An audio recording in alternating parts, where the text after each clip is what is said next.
We all know that today it is impossible to imagine daily life without software. Besides workplace, laptops, and mobile phones, software is also found in less obvious places like trains, cars, televisions, fridges, and so on. How can we ensure that the next generation is motivated and capable of shaping technology for society's benefits? Energy HZ will tell you something about the experiences, how the Free Software Foundation Europe encourages children to code. Please welcome Anna GHZ.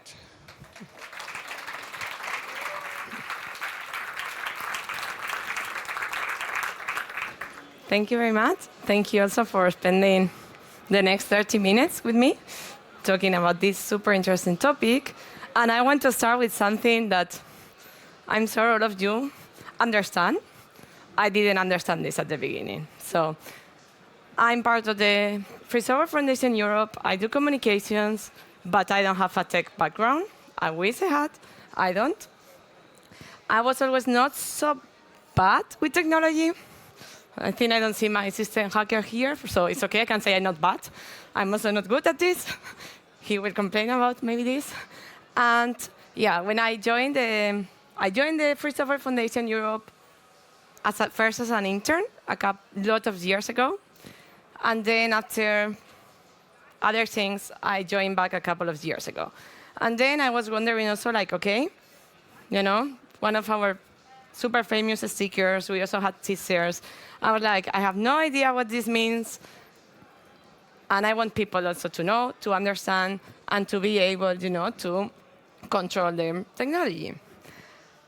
And before we start explaining what we do at the FSFE and why we think it's important, I would like also to briefly introduce you into what we do. So we empower users to control technology. We have 3 pillars. One is public awareness or education. The other is we focus a bit more on policy, and the other is more like legal work, like helping people also with license questions. And what we really try is like this, to help individuals and organizations to understand how free software contributes to freedom, transparency, and self-determination. I also remember the first time I heard about free software.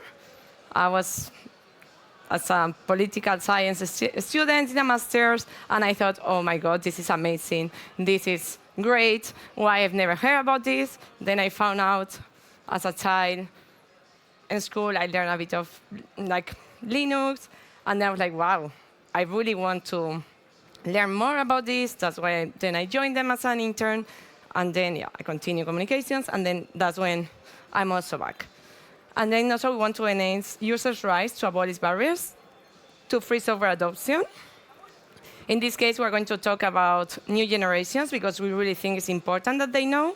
Most of you here know better than I what we are going to talk about because you have, I guess, this tech background. But yeah, like we really want new generations that they might don't have the chance you had to like tinker with technology to be able to do it. And then we also want to encourage people to, of course, use and develop free software. And we provide resources so everyone can also like promote free software in Europe. And in these resources is also what we are going to do with this, with our activities. I guess all of you know what is free software, also known as open source, but just in case. So yeah, what is free software is the software that allows you to use, understand, share, and adapt. And again, another number, I thought this was a game. And then I realized, OK, there's a game about this, but it's an important number.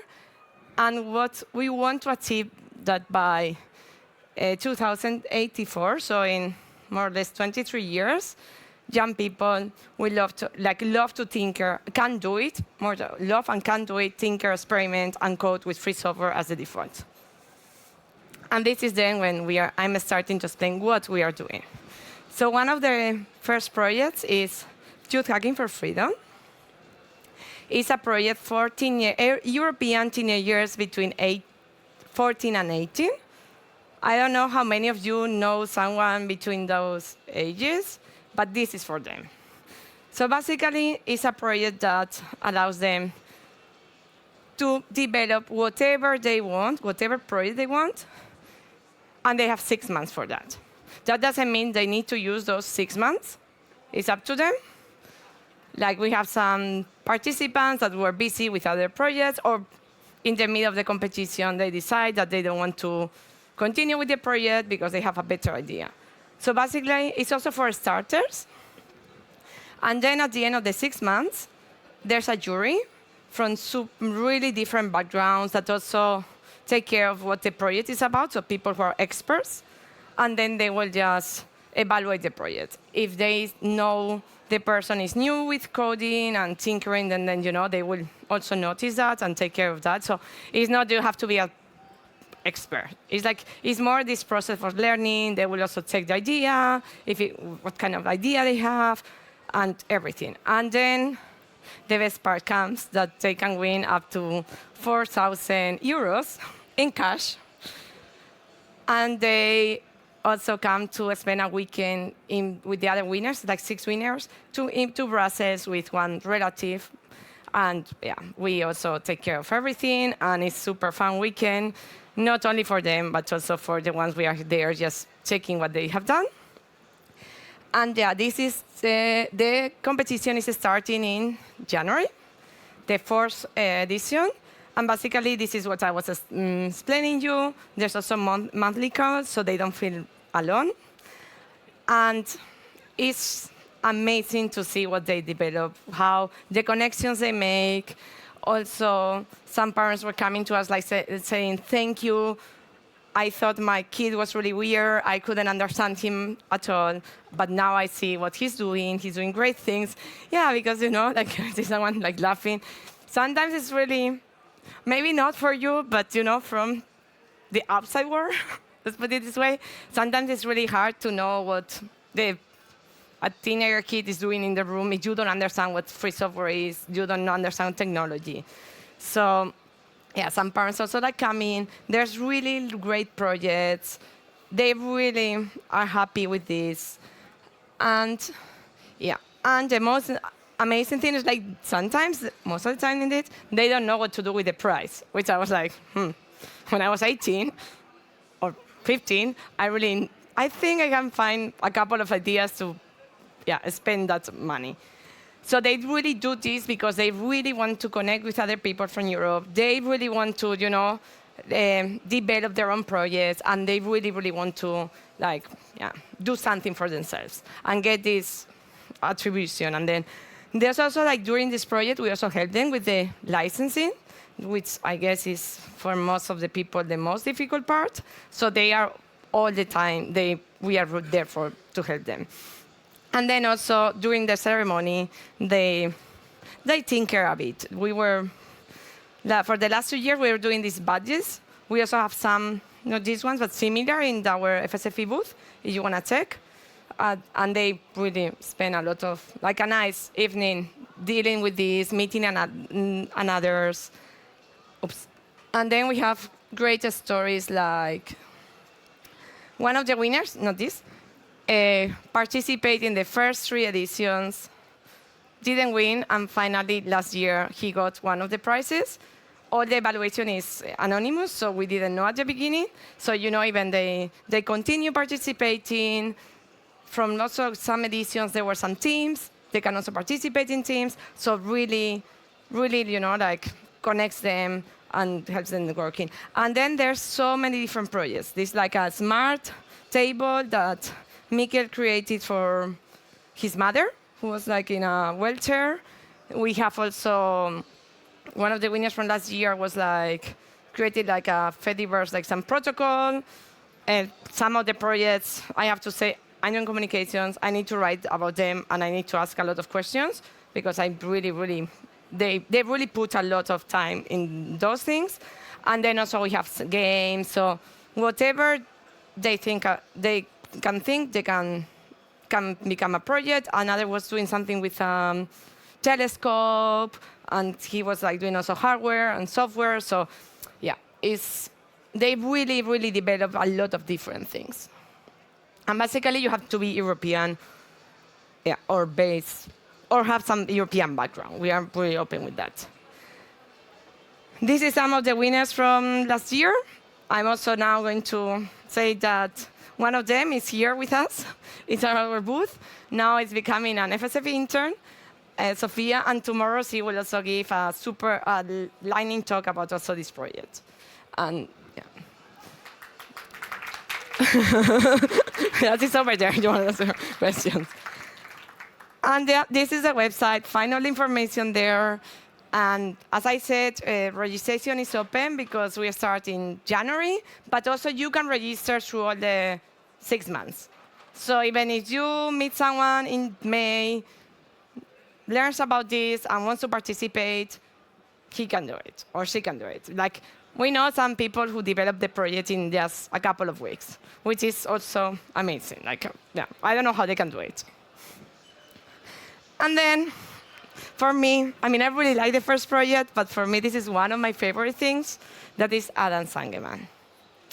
Adam Zangemann is a book that our FSFE president, Matthias, wrote with the help of his children because he realized there was no books to explain his kids what he's doing. Like, Matthias has been with the FSFE for the last 20 years. So of course, when his kids were asking him, what do you do? What is this thing about free software? What is software freedom? I don't get. So he was really trying to explain them, and he couldn't find anything he really liked.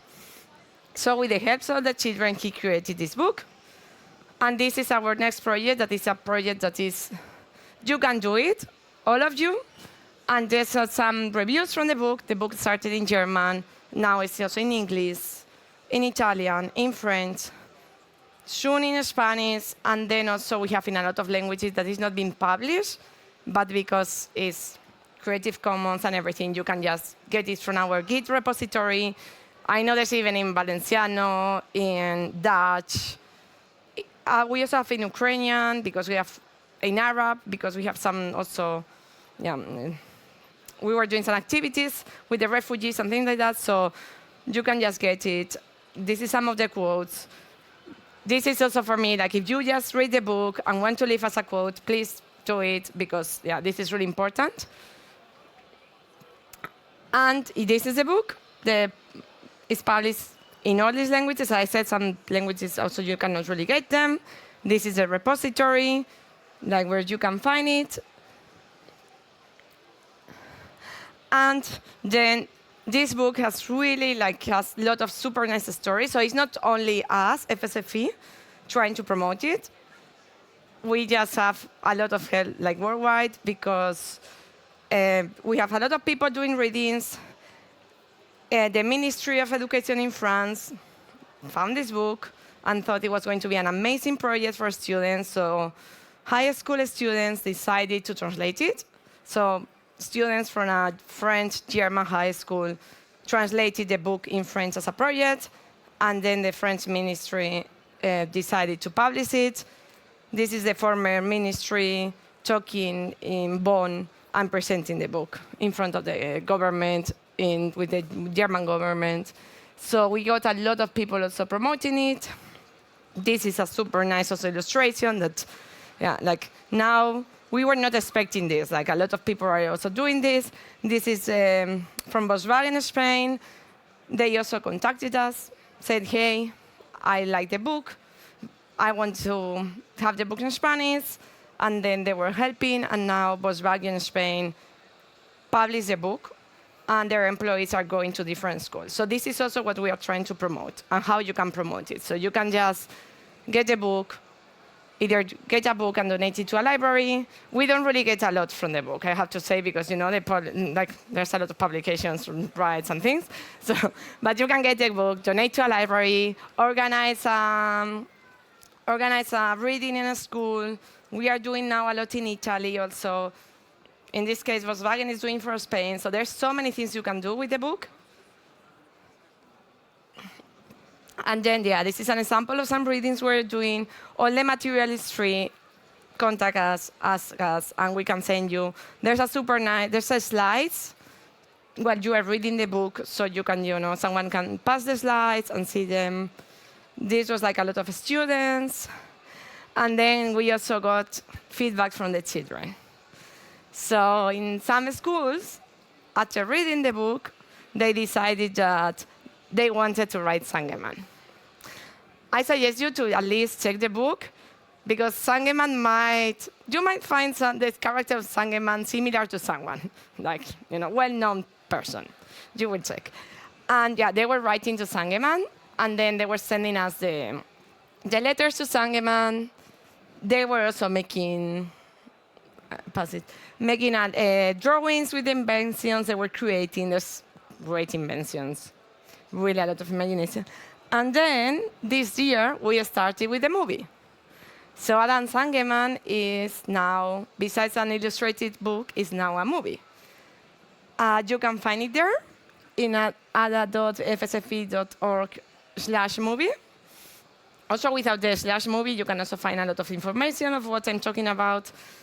Right now, it's published in German and English. We had the premiere in English from the Ada Lovelace Days online. The German premiere was a month ago in Essen, in the biggest cinema in Germany, with a lot of children. And you really, really, like, as I said, it's online, use it, share it. It will come in more languages. We are preparing it. And it's also a super great tool to spark children's attention in tinkering and everything. They really come to us. We got a lot of feedback of parents saying, after reading the book, after watching the movie, now my kid wants to start tinkering, wants to know more about technology. So it's really nice story. I don't want to tell a lot about the story because I want you to read it.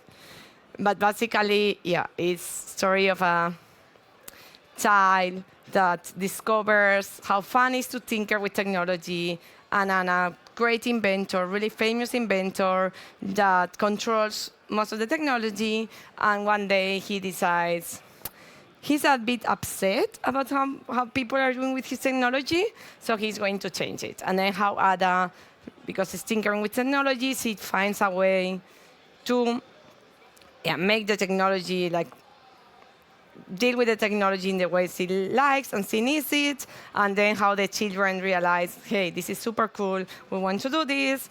And yeah, I'm not going to tell the end of the story, so you have to watch it, read it, or whatever. And then, yeah, this is also from the book. This is also, we are a charity, the FSFE, so we are also asking people to contribute. You can contribute in so many different ways. The best way in this case is just to share the news about the book, get the book, talk about this, talk about youth hacking for freedom, and spread the word. For us, that's also super important because we need people to know about this. And then, last but not least, I want to say there's one other small thing we are doing, that this is not for children, but it's for teenagers and a bit longer. We are always, most of the time, looking for interns. People can have an internship with us.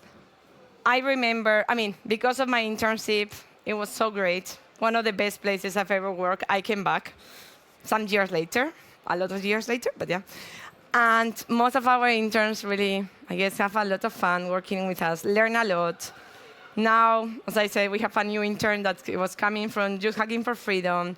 So if ever you know someone or a student, internship, we have so many different internships because it's not, everything is about technology, but yeah, technology is everywhere. So we need interns for so many different, we have policy interns, communication interns, legal interns, system hackers interns. So it's not only technical skills. And last but not least, this is us and some of our volunteers. Yeah, we are, as I said, we are a charity. If you can, we are really happy if you can support us. But just come to our booth at least, get our stickers, check the book, get some posters, you can also get t-shirts. Not this one, this is for cool kids, sorry. But, but we have cool kids stickers. That's I can give you. And yeah, really, we are here because to try just to, as I said, to empower people and to make the new generation that knows a bit more about technology that I do. So that's all. Thank you very much. And now you have questions. I didn't check the time, but I think we have time.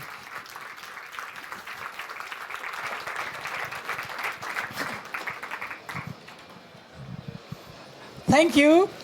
Thank you, Anna. Here I am. Yeah. So I bet in all our audience, people will have questions to you. So don't hesitate.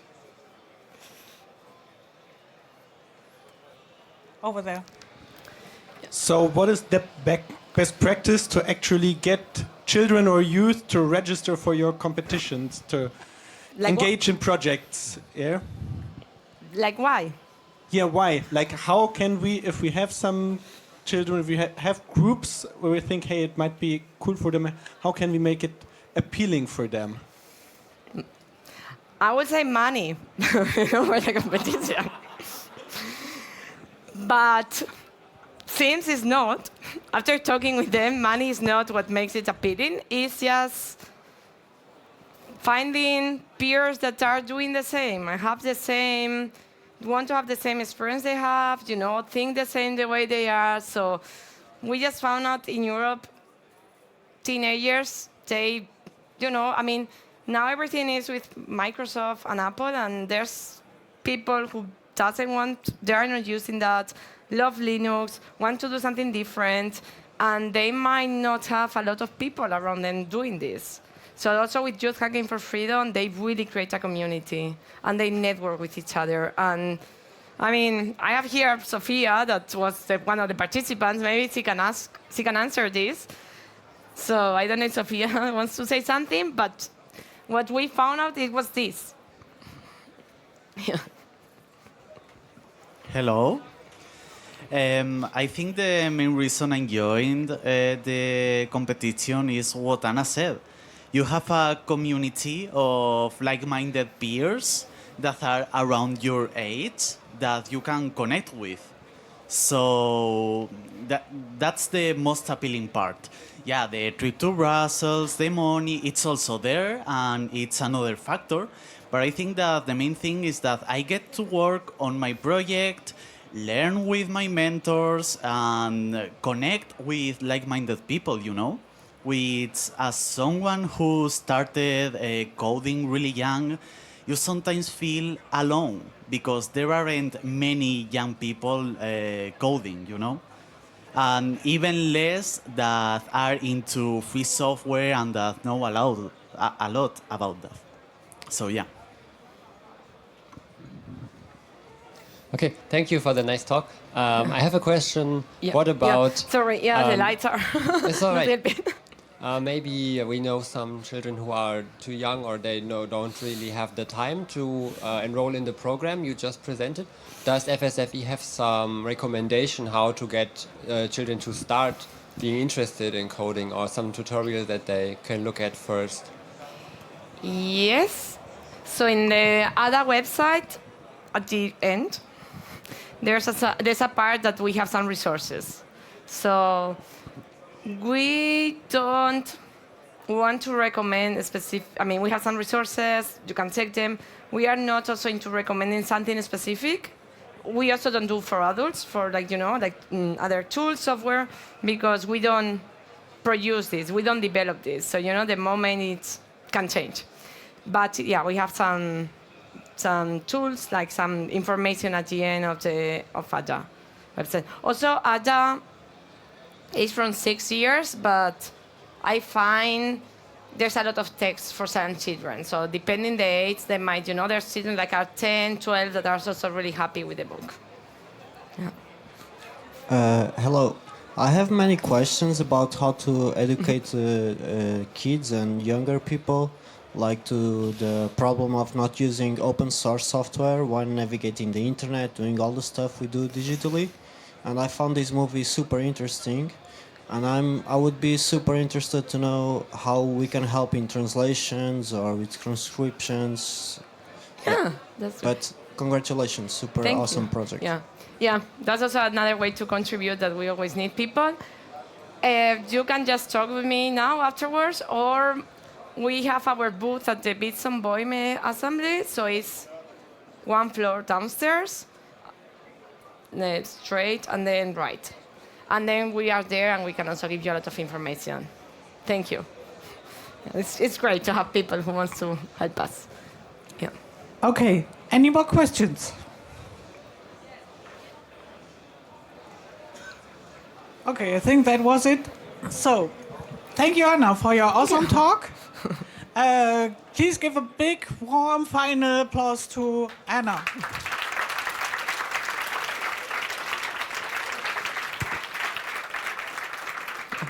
Thank you.